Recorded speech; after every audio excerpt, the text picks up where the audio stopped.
ariko reka mbabwire isengesho risumba andi masengesho yose ni iringiri: Nyagasani, nzi ko ari wowe nkomoko y'ibyiza byose.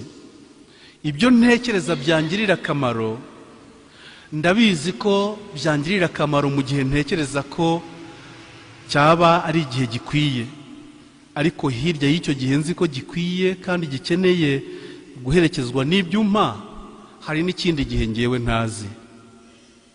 Ndakwemereye, nyubakira, kugira ngo ibyo unyubakiye birambe kandi ibyo umpaye bimperekeze muri bino bihe, kugira ngo nambuke iki gihe cy'amagorwa ndimo, ibikomeye binkomereye aka kanya, n'igihe ntari nagezaho ubwenge bwanjye, ntari niyumvisha, nacyo nzasange umpegereje kandi warangeneye ibishobora kuhanyambutsa.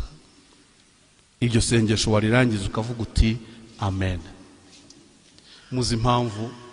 Iryo sengesho riravuga ngo Nyagasani, ibi nashyize ku rupapuro nk'imigambi myiza, ndabyiyumvisha nk'ibyangirira akamaro, ariko nkurekeye uburenganzira, shungura wongere umbwire icyangirira akamaro gusumba ibi, kuko ni wowe nkomokaho, ni wowe wampanze, uzi n'ikinkwiye gusumba uko nzi ikingenewe. Ntugatinye kwereka Imana icyo ushaka, ariko nujya umara kuyereka icyo ushaka, ujye unahita uyibwira ngo nkorera icyo ushaka ubona kinkwiye gusumba ibibona njye nshaka, cyangwa se nunabona atari byo nkeneye, ubyihorere Nyagasani, umpe wowe icyo wagennye. Niyo mpamvu tuvuga ngo icyo ushaka gikorwe munsi nk'uko gikorwa mu ijuru. Ugushaka kwawe gukorwe.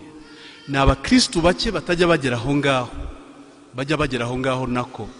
Abenshi baravuga ngo ibyo nakubwiye nabikubwiye, nutabikora ubanza tuzabyara nabo. Nigeze kugaruka ku buhamya bw'umudamu wadusekeje ukuntu yaraye hariya muri shapeli, hanyuma akaba yabwiye ibintu byinshi Yesu, yarangiza akajya gushengerera nijoro ko yari yaraye, arangije agize amahirwe ngo abona muri shapeli nta wundi muntu usigayemo, niwe wenyine na Yesu. Aragenda aregera, yegera isakaramentu, hanyuma yikuramo inkweto, urukweto rumwe rufata mu kiganza cy'iburyo, ati Yesu, dore ibintu njya nkubwira kenshi ntubisubize, ubu nta wagutabara,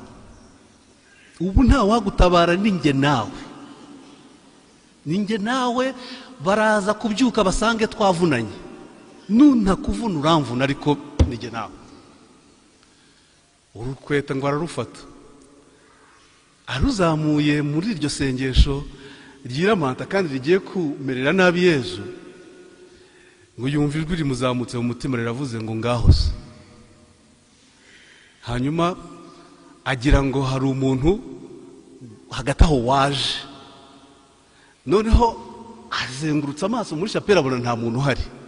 Arongera ndetse bimuzamo ati uyu muntu ashobora kuba yihishe inyuma ya ritari hari isakaramentu twebwe ku nteko ya Nyagasani, noneho reka ngende ndebe. Ngo azenguruka kuri alitari inyuma ngo arebe niba hari uvuze ngo ngaho se, asanga ntawe. Arongera kubera ko ubwo burakari bwari buse n'ubugabanyutse kubera kureba uwumwumvise, hashize akanya ashyira hasi urukweto, noneho avuga mu ijwi rya kabiri ati ubu wowe ubaye jye wakora iki? Agiye kumva yumva ngo ijwi riramubwiye ngo ntacyo. Ni nkaho yiganirizaga ariko akumva aganira n'iryo jwi rimubwira. Ikintu cyadusekeje rero ni iki ngiki, n'ukuntu iryo jwi ryamubwiye ngo ntacyo, nawe agahita yibuka ko ntacyo agomba gukora, agomba kureka Yesu agakora icyo agomba gukora. Ati ntacyo niyo yankijije, kuko ntacyo umuntu akora ngo yuzuze ibyo ashaka mu Mana, ahubwo umuntu arategereza Imana igakora ibyo ishaka mu buzima bw'umuntu. Ntacyo rero